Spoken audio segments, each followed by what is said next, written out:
Did you know that parents rank financial literacy as the #1 most difficult life skill to teach? Meet Greenlight, the debit card and money app for families. With Greenlight, you can send money to kids quickly, set up chores, automate allowance, and keep an eye on your kids' spending with real-time notifications. Kids learn to earn, save, and spend wisely, and parents can rest easy knowing their kids are learning about money with guardrails in place. Try Greenlight risk-free today at greenlight.com/Wondery. Why does every recipe I try need 18 ingredients, including a jar of something paste I'll never use again, but will sit in my fridge for 9 months? I just want dinner in the oven, fast. That's why I love Blue Apron's new one-pan assemble and bake meals. They send you fresh ingredients that are already chopped. All you do is put it all together and bake. That's it. No chopping, no weird leftovers, just delicious, easy-to-make meals. Get 20% off your first 2 orders with code APRON20. Terms and conditions apply. Visit blueapron.com/terms for more. Kids, listen to your mother. Mom! Welcome to Between Us Moms with Katie Crafts-Morg and Hallie Stevens-Drake. Hey mamas, today we're so excited to have Chet Kittleson on the podcast. He's the founder of the Tin Can, a super thoughtful phone made just for kids that lets them talk to friends and family. No apps, no texting, no screens, just good old-fashioned conversation. We love to hear it. As parents, we all know the tricky balance between wanting our kids to stay connected and wanting to protect them from the chaos of the digital world. And the Tin Can is Chet's creative answer to that. A way to give kids independence and connection without all the overwhelm. So Chet is doing the hard work to give parents a little more peace of mind, and it is absolutely our pleasure to welcome Chet to the podcast. Yeah, Chet. That was such a good, crisp intro. Thank you so much. I'm so happy to be here. Listen, we're so glad to have you. We feel honored. And I got to say, the only other men who have been on this podcast are our husbands. No way. Is this true? Yeah. This is pretty special, gotta say. Oh my gosh, I did not know that. And I feel like a legend. Thank you. You are, in fact, a legend. So, Chet, just tell us a little bit about how the Tin Can came to life. Was there a moment with your own kids or your family that kind of sparked the idea? Yeah, totally. So I have 3 kids. I have a daughter, Emma, who's 10, and then I have Thatcher is 8, and Sam turns 5 tomorrow. He's 4, but turns 5 tomorrow. The idea for Tin Can came to me, it's probably been 2.5 to 3 years now. I was at my kids' school picking them up. A bunch of parents were talking at the field while the kids played, which is like a ritual every day after school. And there were a group of parents that were talking about the challenge of planning a play date. Specifically, there was a mom who's a good friend of mine that made the comment, I feel like I'm an executive assistant for my kid, which I related to. I'm sort of the socialite in my family, so I really bared the burden of like planning play dates and coordinating all that stuff and getting to know the parents at school. And it was a serious challenge. And in this conversation, parents were kind of frustrated with the kid. It was sort of like they don't take any autonomy. They're not independent. We were different. And I had this epiphany, which I'd never had before. And I said, when we were kids, our first social network was the landline. And our kids don't have that. Well, what would they do? And I think all of us felt sandwiched by this problem of, on one end, we're all becoming very aware of the risks of giving your kid at an early age a smartphone. And on the other end, free range parenting is a movement as well. And we're like, how do we give our kids more autonomy? And it's really tricky to do those things at the same time without a resource. And I felt like the resource was already invented a long time ago, and we just wanted to bring it back. And so that's how the Tin Can idea came to me. I love hearing that you guys were like your kids' executive social assistants. And I also love that your daughter's name is Emma. I also have a daughter named Emma. We're both so unique. There's only, 4 of them in the country? I know. There's like hardly any Emmas. You never hear that name. I'm curious what kind of like data or research you guys did to kind of look at what was happening in terms of kids using smartphones at a young age. And did anything like shock you or surprise you, or also go into like how you were going to design the safety features of this phone? So I think that like my co-founder and I superpower here is we're building a product for ourselves and for our kids. We each have kids right in the right age range. And so we really started from a place of prototyping and giving them to our kids and their friends, just to get a sense for how the parents reacted, what the kids' response was. We wanted to make sure it wasn't like a novelty effect where it was a toy for a week and then disappeared in the Right. closet. And so it started with like we had a bunch of hardware sprawled out on my kitchen table, my co-founders Max and Graham and I. And we were like, how do we build 5 or 10 of these things that we can hand deliver to our kids' best friends? My wife like hand drew like these little phone books for them. Each tin can at that point, it was like we didn't have a number system. And so my daughter's number was Emma 3662, and her friends' numbers were their name, and that was how they called each other. And the two things that were very evident very early when I gave a kid a tin can, one is the kid's excitement was palpable, and it was both like the physical device, which I was worried that kids would not resonate with the landline style device, but I really felt like it needed to be an iconic, memorable, landline style device. They loved it. The tactile nature, the feel, the clicky clack when you pick it up, the twirly cord, and most of them had never experienced or seen anything like it before. And so while it's old to us, it was totally new to them. But then more importantly, I think what it did for them, I never thought about a landline like this when I was a kid, but I think the way the kids feel is I now have a portal into my best friend's kitchen or my grandma's bedroom. And it felt like it was this sort of anti-isolation device. In a way that I don't know that I felt that way about the landline when I was a kid, but we were so accustomed to having it and everybody had it. And the result of that was like my kids probably have 3 times the number of play dates than they had before. If you have a pod of kids that all live, especially like the closer they live, where they can sort of autonomously make those decisions, it's insane how much it changes a neighborhood. So it was that. And then on the parent side, like it was this emotional response. There was this one mom, I think her name was Allison. It was Allison. And I set it up for these first few people. I would set it up and I would like program in my cell phone and I would make a test call to make sure it was working. And the phone started ringing and she started crying. And I was like, why are you crying? And she was like, it just reminds me of simpler times. And it's this weird device, the sound of it, the feel of it, the look of it, it just transports you. Did you guys ever see the movie Ratatouille? Oh, Yeah. Do you remember the yes. scene where the what's his name, Igor, the critic, eats the ratatouille and like he transports to his childhood? I think the phone has a very similar effect on people, and the result of that was virality. So in our earliest days, I would like be at Chelsea's house setting up her tin can for her kids, and by the time I left her house, I had like 7 texts from her friends because we didn't have a website yet, saying, "Hey, I heard Chelsea's kids got a tin can. Can you come set mine up today?" And I was just driving around West Seattle like a madman setting up tin cans. So yeah, I would say our research was really more focused on we have a thesis, we think this could be special, let's see. Yeah. And it didn't take long for it to feel like the answer was we've got something interesting here. Are you a tech guy? Like you mentioned having all the different pieces sprawled out all over your table. And, my husband, he works with engineers. So I'm just curious from a startup standpoint if that was your background. I wish that I could say yes, but if my co-founder Graham were here, he would start laughing right now, even having you ask me that question. I've always been on the business side. I've been in Okay. tech my whole career. I was at Redfin for about 7.5 years as a general manager, overseeing some business units for them. And so I've like managed engineering and product. But no, Graham, my co-founder, who has 2 kids, and he's actually a camp. Like we met at summer camp together when we were kids, and we ended up like working there for years. And he's the guy that knows how to do sort of everything. He's just very Okay. yeah, and he's our technical co-founder. Okay. So sounds like the dream team. You kind of read my mind when you were saying this nostalgia thing.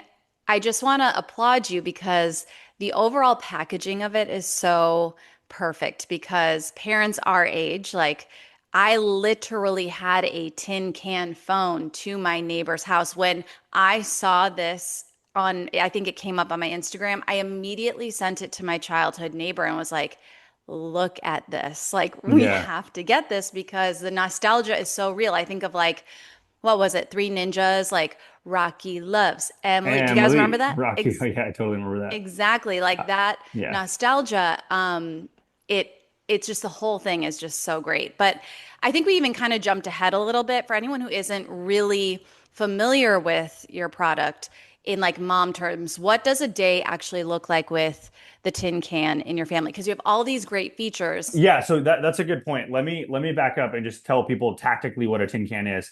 And so if you get a tin can, it's an old school looking analog phone device that connects to your home internet. So you don't need a phone jack, and it pairs with a parent companion app, which is available on iOS or Android. And that app allows you to do a bunch of stuff. The most important things, in my opinion, are it is a completely closed network. And so every tin can owner basically builds their kids' tin can sphere. So my kids can call my wife and I on our cell phones. They can call my mom. They can call my wife's parents. They can call their older cousin who's 17 and has a cell phone. And then they can call all their tin can buddies that we list as approved in the parent companion app. Anybody else that they call, they actually hear my voice, which is global right now. I'm the voice of Tin Can. I don't know how long that will last because I'm using like a crappy mic and I am not a voice narrator, but it's just something to the effect of, hey, you're trying to reach a member of the Tin Can network, you don't have permission to call. And so it is, a lot of companies will say we do a lot of work to prevent spam calls.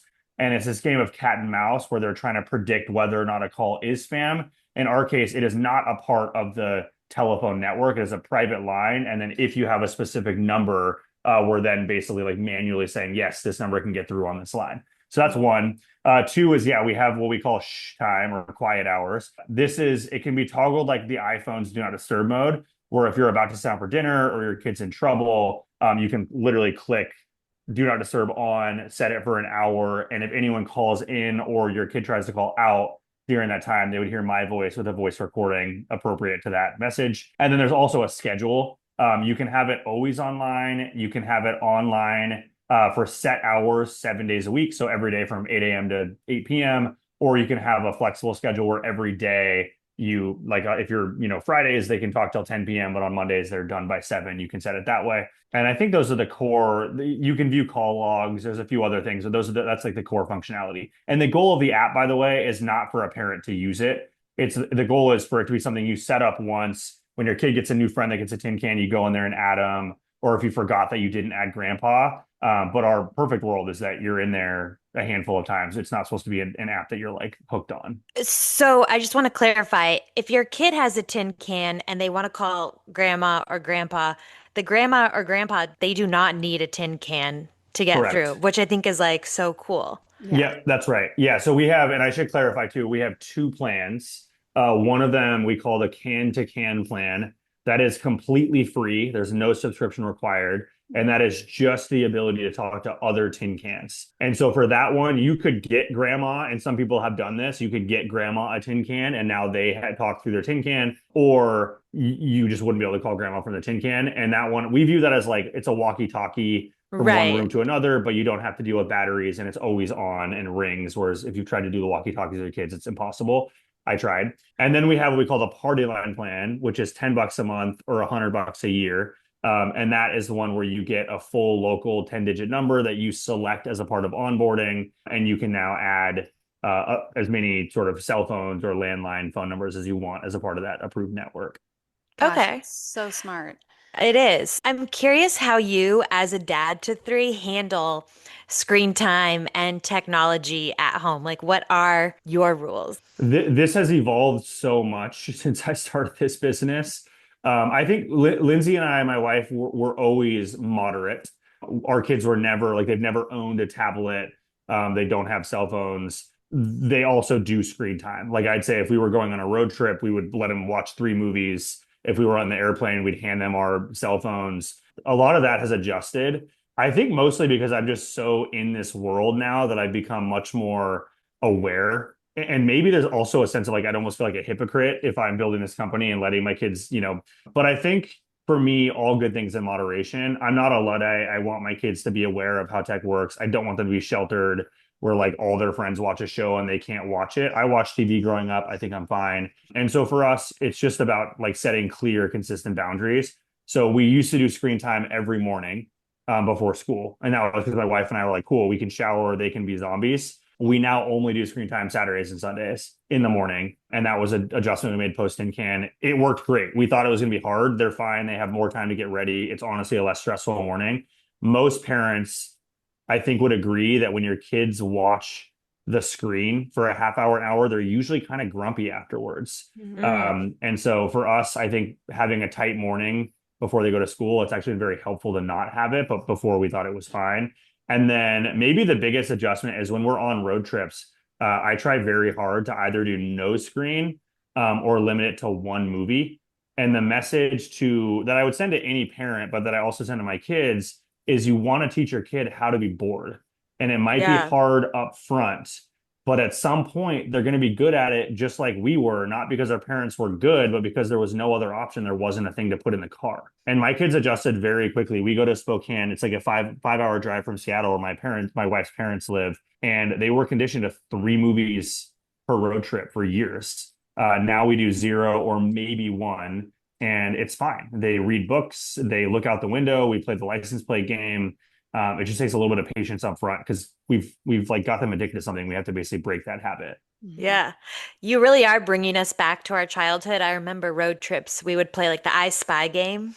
Oh yeah, we play a lot of I Spy for Oh sure. yeah. And I Yeah. definitely had the clear phone, where you could see Yep. the wires Yep. inside, and this Yep. is reminiscent of that. And I'm loving so much kind of how you're taking us back to simpler times Yeah. that I miss so much, especially as a mom. I'm like, oh my gosh, I don't want them to have all this technology, and I don't want them, we don't do screens, we don't do iPads. I will not buy an iPad, but we do miss Rachel in the afternoons when mom needs to make dinner. So Totally. I'm Yeah. really appreciating what you're selling right here. I always, yeah, and I always want like I'm still getting used to the idea that I'm an authority on things like how to handle screen time for your kids. Like being asked that question is, new over the last year for me. I think my message to parents is like, don't feel judged, do what is right. And if you have opportunities to, teach your kids to be bored, challenge yourself a little bit, it's a good thing. And Yeah. every kid is different. In my experience, my kids have responded shockingly well. Like I was very nervous on the first road trip where I was like, guys, no screens. And they were pissed off for a few minutes. And then it's what it is. And if you're firm, and I was like, no, I didn't even bring a movie in the car. There's no option. It's like, well, what are we going to do after 10 minutes of being annoyed? I'm going to do something else because I've got a 5 hour car trip. So anyway, everyone's got to figure out their path. I'm curious. So right now, like very much in my neighborhood, the conversation is like we want to get smartphones out of kids' hands. There's like full on movements happening at school. In fact, my next door neighbor who I was telling you about with the tin can is one of the people who's really kind of leading the charge and wanting everyone to get landline phones. So she was one of the first families to do it. And that's why I sent her your product. I was like, this is made for you. Do you feel like, and are you getting the feedback from parents that this is kind of pushing back that ask from kids a little bit longer to get on social media and pushing back a little bit to get cell phones because they have this way to communicate with their friends that isn't a smartphone?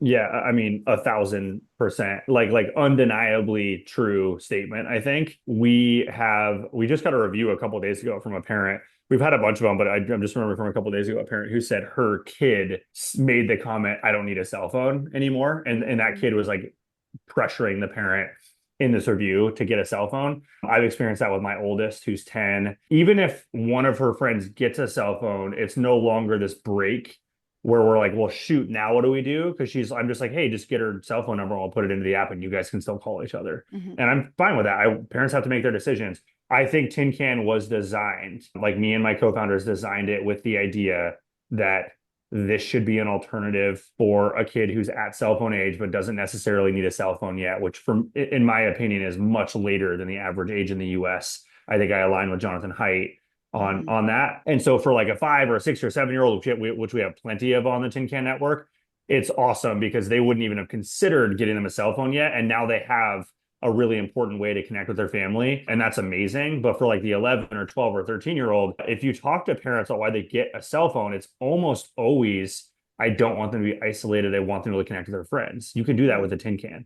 Yeah. And then there are other ways, if you really need to track their location, there are other simple ways to do that are not about connection. They're about location tracking, which is a whole other sort of ball of wax that we could talk about another time. But yeah, my hope is that for me, I won't need to get a cell phone for my kids for years, and that for other parents, they feel empowered and that their kids don't feel the itch. It's like, I don't know, when I'm bored, I just call my friend and she calls me or he calls me. And you Yeah. mentioned Jonathan. I'm curious I mean, he's obviously a leading expert in this field. Have you had a lot of people like him reaching out, wanting to collaborate? Because what you're doing is so innovative and so much cooler than just your normal landline. Yeah. Yes, absolutely. I know Jonathan's team very well. His whole team's amazing, by the way. Like just like all the people on his team are the nicest, most mission-driven people, and also not judgmental. Like he's authoritative and opinionated, but they're most of them are parents too. I got to meet John at a thing called the Aspen Ideas Festival where I spoke a few months ago. Highlight of my maybe career was like walking up saying, "Hey, my name's Chet. I'm the founder of this company called Tin Can." He's like, "Wait, the landline phone? Oh my gosh, I love that product." I was like, "What? You know about my product?" Oh, And this was damn. like 7 months after we like built those prototypes for my kids, so it blew my mind. But yeah, we get a lot of outreach from I would say from like researchers, clinicians, etc. But then also like people like you guys, like influencers. I think there's like a general and we talked earlier about nostalgia. I think the reason this has been so powerful is actually not the nostalgia, it's the yearning for connection. And the nostalgia is like a nice steroid where they see it and they immediately understand, oh, I remembered my connection was so strong with that thing. But I think why I've decided to commit my life to this is not because I have like the new bell bottom that's sort of cool for a month, but because I think people are yearning for this sense of strong personal, meaningful, deep, voice-driven connection, and we found a vehicle that people recognize that we can bring back to help with that. And hopefully, I was talking to someone earlier about this today. When you think about when we had a landline as kids, there was no intentionality around that. It was just where the technology was. Mm. Same with the cell phone. There was no intentionality around. It was like, well, the technology is advanced and we can take it with us. And if we can take it with us, we can give it a camera. But none of that was driven around this idea of like, how do we make sure people can connect in intimate, deep, personal ways with people? And I don't know, I'm excited to think about all the things we can do in a world where tech is sort of unlimited. And we found a device that's a very simple mechanism for people to connect with each other. I don't know, being intentional with that, I won't get into it because we're so early, but there's like a million ways I think we can make this is really, really special for kids as they grow up. Yeah, I mean, I hear you say the nostalgia thing is such a it's like a secondary thing, but to me, I feel like one of the biggest things is like the mental health crisis amongst our children, and there's so many studies that show that being on social media is affecting especially young women, and Hallie and I are both moms to two daughters. I know you have your daughter. And then I also think about, I mean, there's states right now suing all these social media apps. And so how do you hope that the tin can maybe curve some of the mental health crisis amongst our kids, if I at all? mean, yeah, well, yeah, I think we just view it as like we focus a lot on just being the solution. We don't ever talk about how do I say this? We really just want people to like I want everyone to think Tin Can is fun, joyful, simple, and about connection. So like if you look at our social media, we're not ever talking about like, oh my gosh, cell phones are killing, blah blah blah. It's really just like, hey, this is a beautiful, simple way to connect. It's also really fun. The branding is fun. We spend a lot of time on it. And I believe it. Like I've seen it in my kids. There's no way that anyone well, I should say, I think it'd be hard to refute that your kid having play dates that they organize is a bad thing. And Tin Can is a very simple way, just like when the three of us on this call were growing up, to plan play dates more often autonomously. My kids, and I think this is the case for a lot of kids, when you're relying on your parents' cell phone, you end up spending time with your parents' friends who have kids. Sometimes those also align with your friends, but your kids go to school and they have other friends too. And I've seen my kids be able to sort of branch out to their own people they want to connect with. And that's really powerful for them to be able to decide, I love this person and I want to be able to connect with them. And I don't care that you, dad, aren't connecting with their dad as much. Obviously, I have to think the dad is safe and all that stuff. But like, yeah, so I think it's very much an antidote to some of the road we've gone down that people are, afraid of right now. You've already kind of said that you've seen your kids going out and being in the neighborhood, which, like Katie and I talk about on our podcast so much, how we just hope that isn't a lost art. Like we want our kids to be out getting in good trouble, with their friends. So you've seen that, you've heard from some moms, but what would be the absolute most meaningful review you could get from what you've built? Oh man, I feel like I should just read you our last review because I think Yeah. they all hit. we have a Slack channel. We use Slack, which for those that don't know is like a messaging app that a lot of companies use. And we have a channel called Tin Can Love, and we like post reviews there, and like customer support will post things that people say. And like every few hours there's something in there. And I think for me, the things that really stand out are this idea of agency. Like when a parent identifies, holy cow, my kid is like more independent now. And when a parent can identify that shift, we had a review a few days ago where a mom, I think it's always a mom, honestly. It's like 90% moms. But a mom identified when their kid was setting up their voicemail their first time, their voice was really quiet. And it was like, hey, after the beep, play your name. And they were like, I don't know what their name was, but like Chet. And then play your message. Hey, this is Chet. Leave me a message. And then like over the course of a week, I think she said a week or a couple of days, like a short time frame, she was like very loud in the phone. And for her, it was a signal of like, she found her voice. She knows how to talk. I could get emotional thinking about that.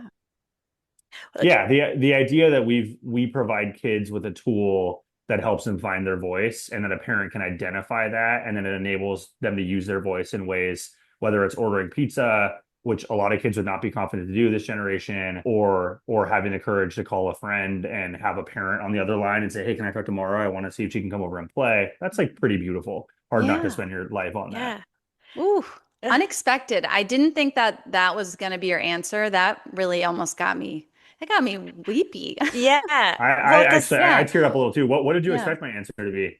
I didn't really know. I thought maybe just the being outside together, being, in community, which I mean, there's so many things I'm sure so many ways you could answer it, but finding their voice was not what I expected. And what a beautiful, beautiful, unexpected answer. Yeah, such an important thing to see our children develop voices, because I think too, I mean, that's not just like with phones, but that's like at school, like you want them to speak up. And that's like when they don't like something, I'm teaching my daughter to say, I don't like that right now. And Yeah. so I think it's so important to develop those voices within our children. So yeah. And a good beautiful answer. anecdote to COVID, I have so many friends my mom friends who are just like, these kids were so isolated, and just like it's really had an impact on them in the way that they move in the world. So this feels like a great remedy to that, I Yeah. love it so much. Yeah, I'm glad that resonated. I don't know I don't know that I knew what I was going to say there either, but Yeah. it's powerful. Ooh. I feel very lucky because I've had like an itch to do something meaningful forever, and to have found something that seems to be working so well so early. Like we feel like we're almost witnesses to this. I think we're making decisions, and like, we're doing the right things. But like when something takes off, I think any humble founder will be like, holy cow, like this is astounding and amazing and exciting. But then for it to be like so joyful and so meaningful, and to watch these reviews come in, and I talk to moms or dads all the time, and to see it like actually changing a life is like, it's just, yeah, it's kind of overwhelming. Yeah. Yeah. Before we let you go, because I know our 30 minutes are up, and you kind of touched on this a little bit, but you didn't really elaborate. I'm curious what your long-term vision is for Tin Can. And is it just a phone? Is there like a bigger ecosystem perhaps that you have your eye on? Yeah, my answer to this right now is that we have a real job to do getting a tin can phone in bedrooms everywhere in the world. Mm. I really don't know why every 4 to X-year-old wouldn't want a tin can over time. And it's a responsibility in my eyes to make it easier for friends that are already in to convince their other friends who may be on the fence about it, because this thing is a social network, and the more people that are on it, like I envision a world where your kid moves to a new school, or they join a new soccer team, and like the first day they come back with a sheet of paper with all their friends' numbers on it.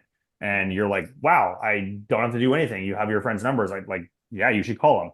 I had a story the other day. Actually, the owner of the building I'm in right now, we're in a co-working space. We're moving to an office in a couple of weeks, sent me a picture, and their daughters moved schools.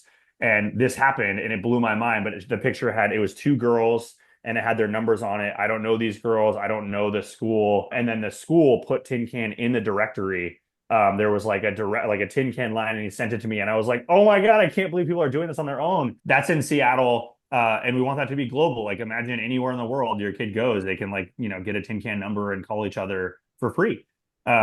Our enemy is isolation. We are connection. And so I think we're very excited to carry that forward. And I don't think we end when a kid turns an age where they have to get a cell phone, which I absolutely believe is the case. I don't think I could operate in the world without a cell phone, and I don't think my kids should either. I just don't know what that looks like yet, but we are excited to find ways to be intentional with how people connect sort of forevermore. Yeah. Well, we're so grateful. We need more people doing the work you're doing. It makes parents' lives a whole lot easier, makes it easier for us to say no cell phone yet. We've got a cooler option for you. Yeah.